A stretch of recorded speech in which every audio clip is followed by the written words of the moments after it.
D'où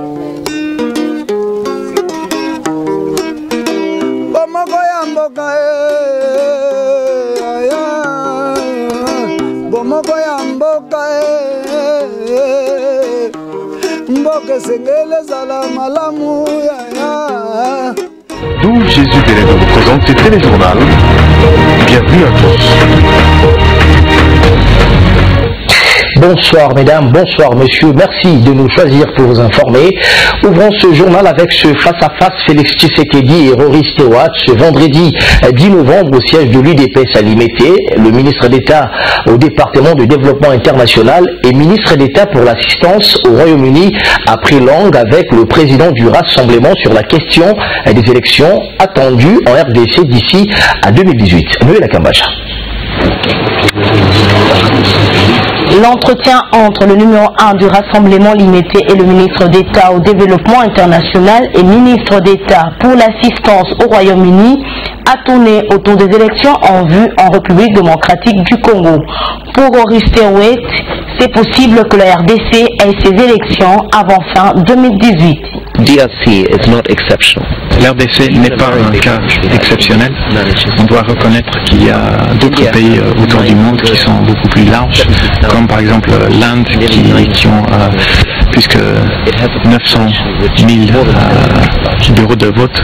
L'idée d'avoir des élections ici, c'est pas exceptionnel.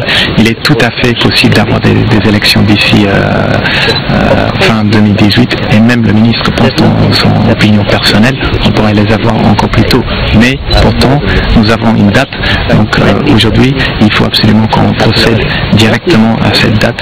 Et autour du monde, il y a des experts internationaux, par exemple venant de l'Inde, qui pourraient venir et qui pourraient regarder scrupuleusement le calendrier pour voir s'il y a des choses qui peuvent mettre en doute ce calendrier. Le Royaume-Uni se dit prêt à soutenir financièrement le processus électoral RD congolais. Yes, the UK will. And in addition to that, le Royaume-Uni est prêt à apporter son soutien financier. Nous allons travailler avec d'autres pays pour agrandir les ressources qui sont disponibles pour faire des élections. Les élections sont capitales pour le peuple congolais. And that the principle of alternance is respected in the delivery of those elections. C'est au siège de l'UDPS à Limete que Félix Tshisekedi, président du RASOP, a échangé avec Rory Stewart, ministre d'État au développement international et ministre d'État pour l'assistance au Royaume-Uni. Les réactions ne cessent de se succéder après la publication le dimanche dernier par la CENI du calendrier électoral. Pour le mouvement citoyen, il est temps. Ce calendrier est irréaliste avec des contraintes politiques censées être décomptées par le pouvoir en place. Dans une déclaration rendue publique ce vendredi 10 novembre 2017, il est temps, se dit, favorable à une transition sans l'actuel président de la République après le 31 décembre 2017. Suivait à ce sujet Makulu Kabea Sarah, elle est militante du mouvement citoyen Il est temps. On l'écoute.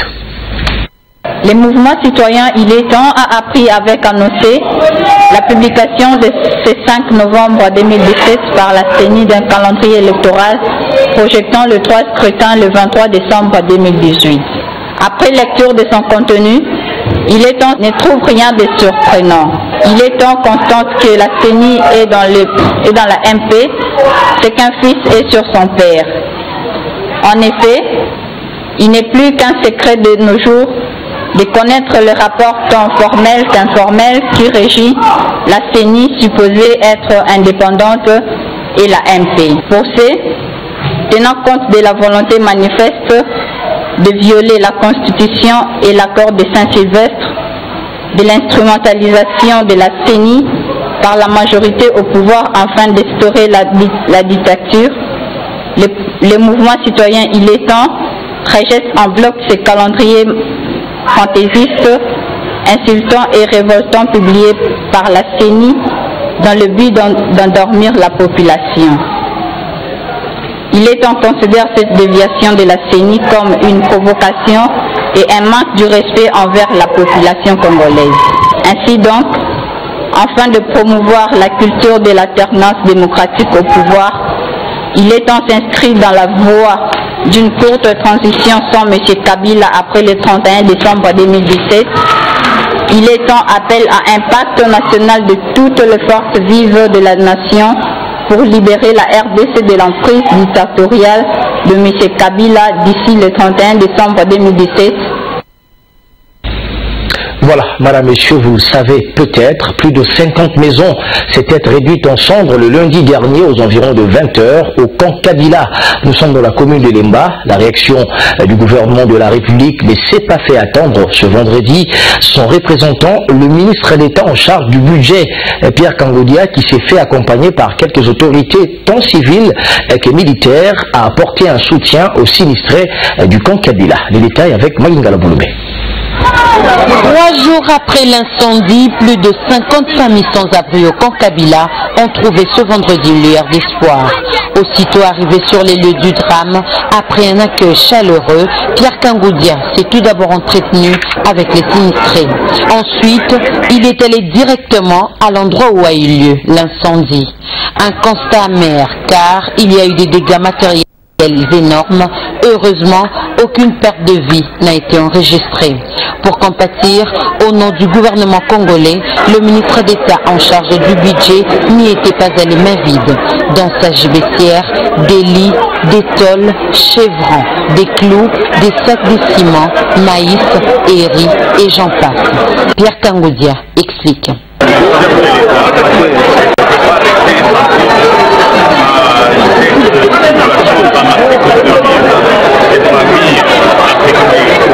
Voilà pourquoi nous avons été chargés au niveau du gouvernement central de venir apporter la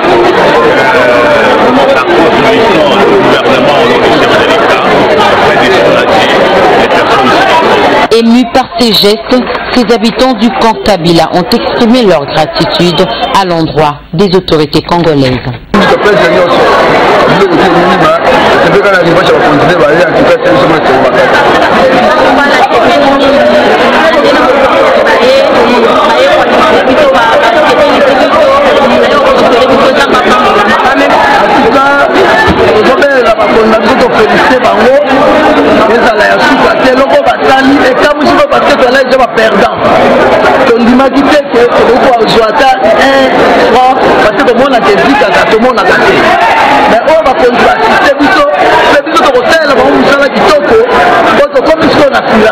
Le ministre d'État en charge du budget, Pierre Kangoudia, n'était pas venu seul.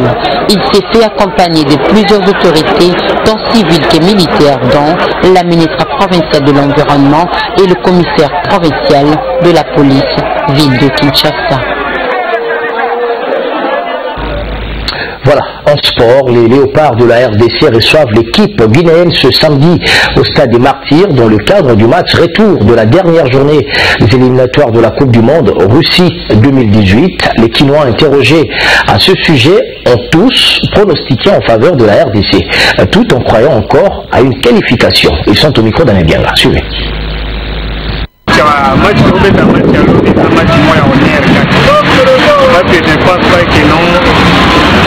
Tunisie a pour la contre malgré un match mais match pour gagner tout on est plus que 3 points tout pour ma vie on a 13 points et ça la vie on décide la biseau là dans la bon la biseau mais au moins match ça que tu gagné on est digité parce que ça match il faut que la match nous sont pour la vie ma place ça va que il va du côté de Ndam donc on a sur le PDC Batubaya va aussi l'équipe là pour gagner l'équipe est arrivée dans le football le séjour comment tout compter pour le plus pour là sur d'autres années toqué et c'est le cas bien l'amour le match à l'autre tour les gens ont gagné le point c'est 3-0 pour ce que ça me fait nous pour la monde vraiment pas avantage pas bonne chance na léopard et puis pas d'être pour on est à pays malgré l'équipe qui a toute la qualification malgré ça même ma mission est débellée pour la banque en premièrement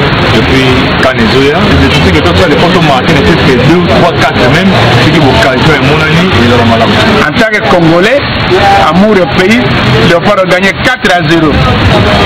4-0. Pour une année, il y a une alternative à l'objet, pour nous gagner un quart à 2 points. Un débit. Un débit, on a fait 4. ata ba joueur moso ba yagite te gagner même match là les kama mabele. Madame, Monsieur, place à la revue de presse. Elle porte la signature plutôt d'André Mokini. Oui.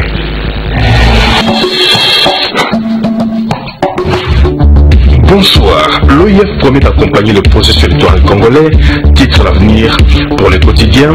Une délégation de l'OIF était ce jeudi au siège de la CENI.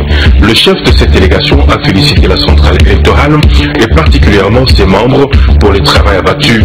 Il a réitéré la sympathie de l'OIF suite aux pertes en vies humaines dans le Kasaï et a souhaité par ailleurs que les contraintes présentées dans le calendrier électoral soient des difficultés qu'il faudra résoudre au fur et à mesure. L'Union européenne, prête à accompagner le processus électoral, rapporte Forum des As dans un communiqué. L'Union européenne dit travailler avec les acteurs congolais et ses partenaires, en particulier les Nations Unies, l'Union africaine, l'OIF, pour contribuer à atteindre cet objectif. Elle sollicite par ailleurs l'implication de toutes les parties prenantes à la mise en œuvre de ce calendrier. Sur ce, le respect de la Constitution et des prescrits contenus dans l'accord du 30 décembre s'avère indispensable pour la tenue des bonnes élections. Calendrier électoral. Sami Badibanga exige des discussions techniques, s'exclame la prospérité. La consort explique que ce calendrier est assorti des contraintes au piège. Faute du respect d'une de ces contraintes, le décor est planté pour avoir des élections en 2019. Le moindre dérapage peut faire glisser le calendrier au-delà de 2018. Ce glissement à lui tout seul pourrait à son tour donner lieu à un nouveau débat, rebondissant par exemple sur la question houleuse de nouveaux majeurs. Les progressistes font le choix du bon sens et de la responsabilité. Oui, mais perfectible, révèle Géopolis Hebdo. Le hebdomadaire explique que ces progressistes estiment qu'il est possible de travailler avec les experts des Nations Unies affectés à l'accompagnement du processus électoral pour trouver des voies et moyens d'aménager le calendrier pour qu'il se détache des écueils qui plombent son acceptation unanime. Ils ont aussi fait le choix de la responsabilité en proposant que ces intelligences soient mises à contribution pour ramener la date de la présidentielle et des autres scrutins à juillet 2018. Pour Adolphe Muzito, la classe politique n'est pas prête pour les élections. Écrit Congo Nouveau, les confrères expliquent que ce haut responsable du Palou annonce la rupture de l'alliance de ce parti avec le PPRD. Adolphe Muzito étrille la gestion de ses successeurs et estime que l'État congolais est en faillite. Le secrétaire permanent adjoint du Palou n'exclut pas de voir son parti s'allier avec l'UDPS en vue de prochaines échéances électorales. Syndicat lance l'opération Trompette de Jéricho, notant enfin le journal. Le graphique souligne que l'initiateur du mouvement citoyen congolais Debout, syndicat de Kolo, invite dans un message posté sur internet le peuple congolais à reproduire tous les samedis des concerts de casseroles, des sifflets, des klaxons et des vuvuzelas jusqu'à l'écroulement des murs de la dictature qui s'installe malheureusement en aire du Congo. C'est tout pour aujourd'hui.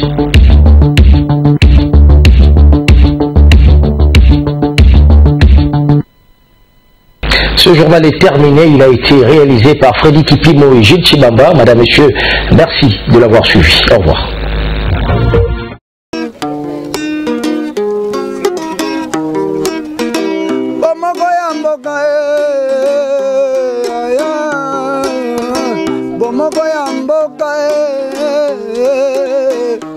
Mboke sengele zala malamu ya